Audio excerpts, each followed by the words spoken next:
वो तंबू बॉर्डर पे नहीं है, उनका 10-15 किलोमीटर के पीछे। इसी प्रकार से त्रिकुटी वो हमारे 13 लोग के पीछे हमारा वो तंबू लगा हुआ। कहाँ पे? वो त्रिकुटी में तंबू लगा हुआ।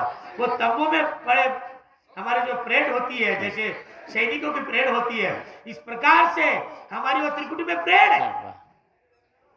ये पहचान है त्रिकुटी की कि रात दिन 24 घंटे जो अनहद गुरे सुने जनमाही ऊंची मुट लगावे, ये जो अनहद जो बाजा बजते हैं, कई प्रकार जो धुनी प्रकट होती है, तो कहां से प्रकट होती है? हमारी त्रिकुटी से शुरुआत है। जो त्रिकुटी से शुरुआत होती है और त्रिकुटी से जो मजबूती आती है वही आगे बढ़ सकता है, और त्रिकुटी की अनुभूति नहीं होती है तो हमें आगे कैसे बढ़ पाएंगे? महाराज ने बताया त्रिकुटी से हमारा पक्का, इसीलिए संतों ने क्या बताया?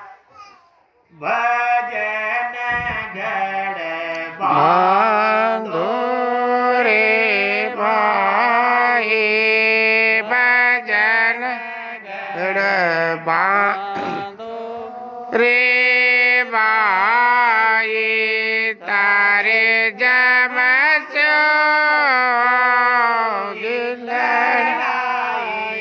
भजन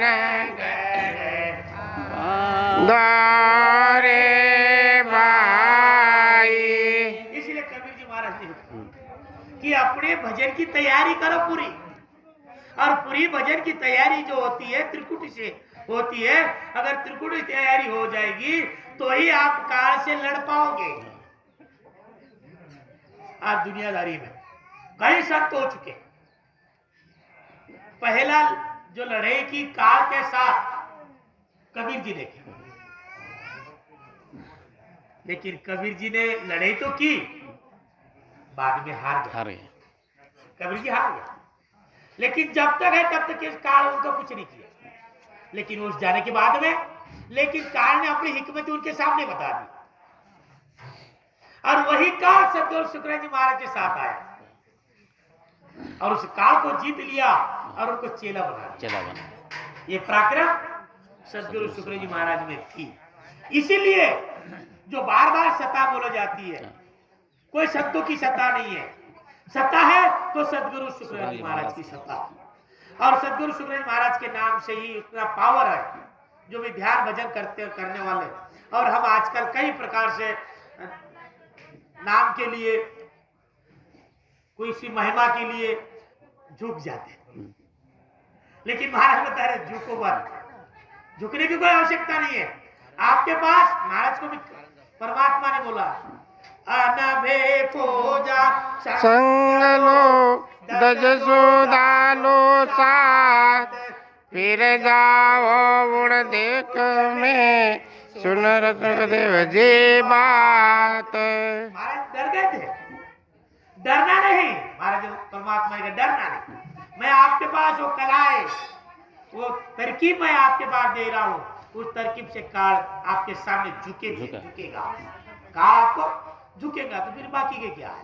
ऑटोमेटिक झुकाने की जरूरत नहीं है, झुकाने की जरूरत नहीं है। अब सदगुरु शुक्राचार्य महाराज बोल रहे हैं कि मेरे सामने झुको, लेकिन ऑटोमेटिक हम झुक रहे हैं। किनको झुक रहे हैं? उनके सत्ता को झुक रहे हैं, और बोल के भी गए कि मैं पीछे सत्ता छोड़ के जा रहा हूं। कैसा सत्ता छोड़ के जा रहा हूं?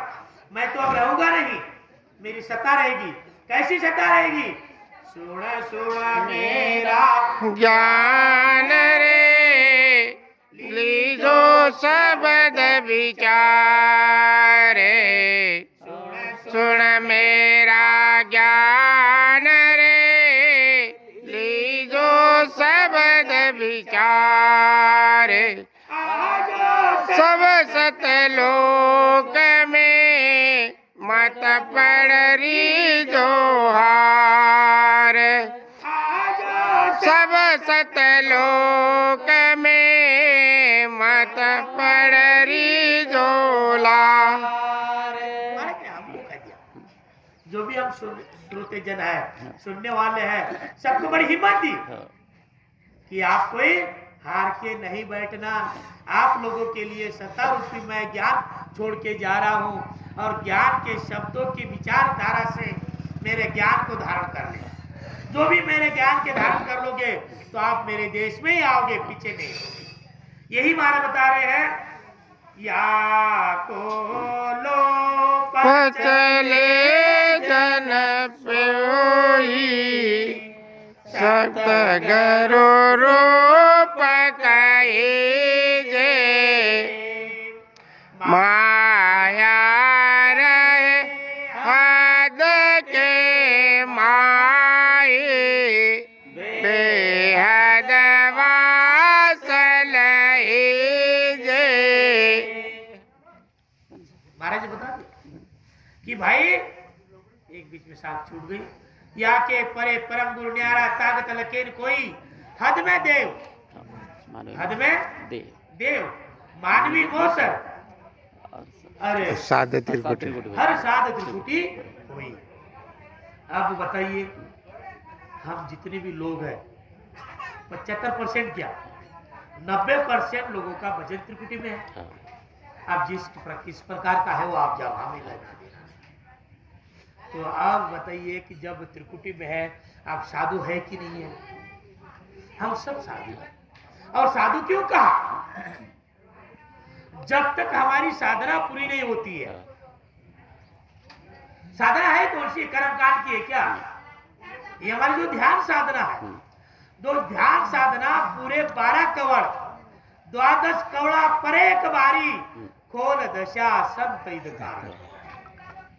जो हमारे ब्रह्मांड के बारे जो बारी होती है, वो जो भी खोलेगा वही इदकारी संत कहलाएगा।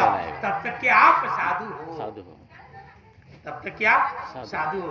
और साधु की पदवी मिलना कोई इतनी सहज है क्या? अरे भाई टुकड़ी मारा तो मुझे मनुष्य मानव दिया, मला मानुष दिया। आज तक के मनुष्य मिल नहीं रहा। अरे मानुष होना मुश्किल है। अरे साध कहाँ से हुआ? अरे साध हुआ तो साहेब हुआ, साहेब हुआ, करणी करणी कुंवर। यानी अगर साध हो गया तो साहेब बनने में कोई देर नहीं है, वो अपने रास्ते से है। इसीलिए महाराज ने बताया कि या कुलोप इनके परे चले तो वो आपका सदगुरु रूप कहिए। 10वें द्वार अखंड धुन राजे सदगुरु यानी 10वें द्वार के ऊपर जो धुनी चल रही है, इसका मतलब धुनी चल रही मतलब हमारा काम पूरा हुआ, काम पूरा नहीं हुआ। पूरा एक बात है, धूड़ लागी धोखा मिटिया। इसके ऊपर ये नहीं समझ लेना हमने कि भाई हमारी धूड़ लगी अब हमारा धोखा मिटिया, काल से हम छुटकारा पा लिए, नहीं, ऐसा नहीं। इसका अर्थ क्या क्या मतलब क्या है? वो रास्ते से, सही रास्ते से, वही रास्ते से है तो मतलब शांति से शांति। तो कह मतलब क्या है कि उनका कोई कसूर है नहीं, मालूम नहीं, ये तो चलते रहता है। और इसी प्रकार से जो भी ध्यान कर रहा है उनका भी कोई कसूर नहीं है। जो भी हम राम भजन कर रहे हैं ना, उनका क्या कसूर है? और कसूर किसका है? बताने वाले। हाँ। जो जिस प्रकार से गाइड करेगा उसी प्रकार से आगे वाला बढ़ेगा। उसको अगर आपने गलती अगर आपने गाइड किया तो दोष किसका? बताने वाला। इसी प्रकार से महाराज बता रहे हैं, अगर इस तरीके से आप धूल अगर लग गई आपकी तो आप सदगुरु के पदवी में हो। जो डीएड कर रहा है बच्चा, स्टूडेंट डीएड कर रहा है, डीएड में एग्जाम पास हो गया, अब वो शिक्षक का लायक हो गया कि नहीं हो गया? शिक्षक बन गया क्या? नहीं, शिक्षक के लायक हो गया। लेकिन गवर्नमेंट जॉब कब मिलेगा? जब उसकी एडमिशन होगी, जो भी हो तो ही शिक्षक कहलाएगा। लेकिन वो शिक्षक के पदवी का है, उसने एग्जाम पास कर लिया। इसी प्रकार से हमने उस धूल लग गई, धूल लगी मतलब सदगुरु पदवी तक हम पहुंच गए। सदगुरु पदवी पहुंच गए तो उससे हमारा काम हो जाएगा क्या?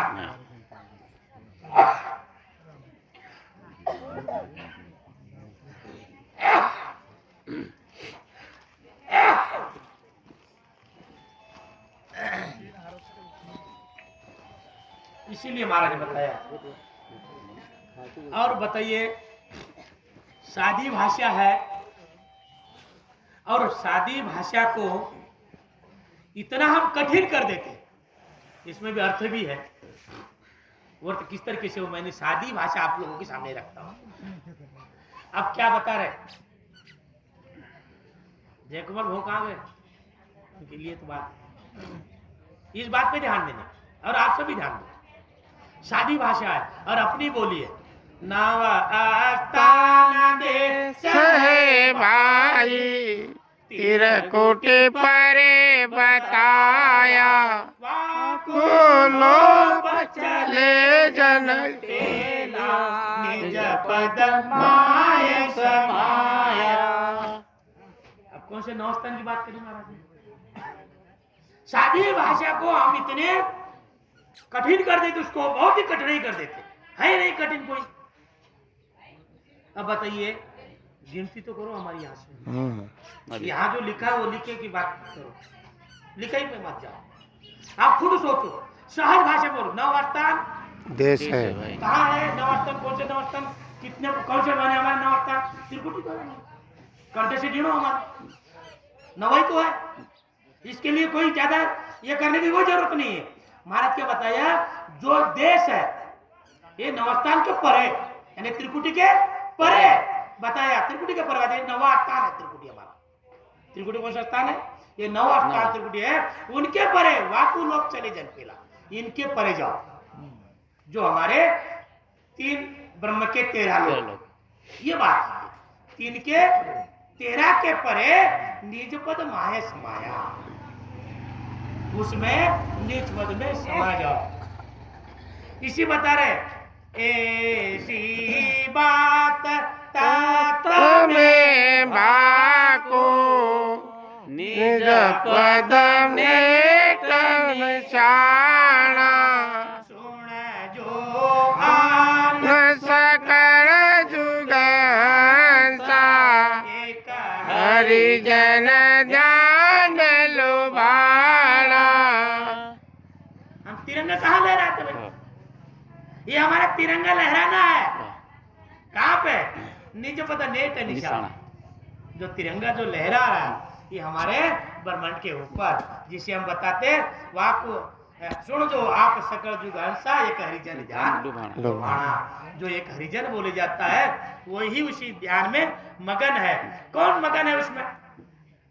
जो हमारा वो जो चेतन है।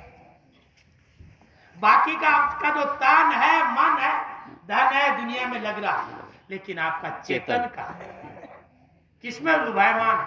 उसी में ही लुभायमान है। संतो दे क्या चर जबारे अमर लोक में संत विराजे अमर लोक में संत विराजे वासुरतले मारियो संत दे क्या चर जबा प्रमाण दिया। जो हमारे देश में जो संत विराजमान है, सुरता लगाने की जरूरत नहीं है नहीं, अपने आप उसमें भी जा चुकी है, वो अपने आप जा चुकी है, उसको ले जाने की जरूरत नहीं है। सुरता लगाने की जरूरत नहीं, नृत्य लगाने की जरूरत है नहीं। यही माना बता रहे। अब बहुत सब राम से नहीं बोलते, बहुत राम से। महाराज आत्म सार में एकदम ऊपर ले जाते हैं, ऊपर की एकदम नीचे क्यों ले जाते हैं? ये ध्यान देने के लिए बात कर रहा हूं मैं आप लोगों के साथ। यहाँ तक बात पूरी कर दी महाराज ने। कहाँ से बात? शुरुआत जो भजन करने की जो तरकीब है, क्या क्या होता है, इसमें लुभायमान नहीं रहना, आखिरी किसमें नहीं रहना, जो एक हरिजन ध्यान लुभाना, जो इसमें जो लीन है उसमें है। अब वापस नीचे आ, एक बात पूरी हो गई हमारी, एक बात पूरी हो हो गई। अब दूसरी बात शुरू करते हैं। दूसरी बात के लिए समय है कि देखो समय देख लिया 10 मिनट। अब दूसरी बात शुरू की, क्या की है? रटियो नाव निरंतर न्यारो रोम रोम रस पिया हरिया हुआ मैं गगन फूटा मुआ मीन का जिया। अब क्या की बात, कहाँ की बात कर रहे हैं? अब कहाँ से शुरुआत करें? अब शुरू से याद करने की जरूरत नहीं, अब बीच में से बात आगे बढ़ाते हैं। क्या बढ़ाते हैं? जैसे हम रटन करते हैं तो हमारा बैलेंस कहाँ हो रहा है? नाभि में हो रहा है। और जब नाभि में हो रहा है तो नाभि का वजन कहाँ जाता है? पूरा नाड़ियों में गुजारता है। जैसे हमारा जो किसान है, किसान हमारा कुएं में से पानी लाकर पूरी ओलित करता है, इसी प्रकार से हमारे पूरे इसमें नाड़ नाड़ में वो माओ फाटे शरीर हमारा, पूरे नाड़ नाड़ में हमारे भजन होने लग जाता। कौन सा नाड़, कौन से उसका भजन की बात कर, हमारा नाभि की भजन की बात। जब नाभि के भजन की बात कर रहे हैं, जब नाभि से ऐसा भजन हुआ, ऐसा हुआ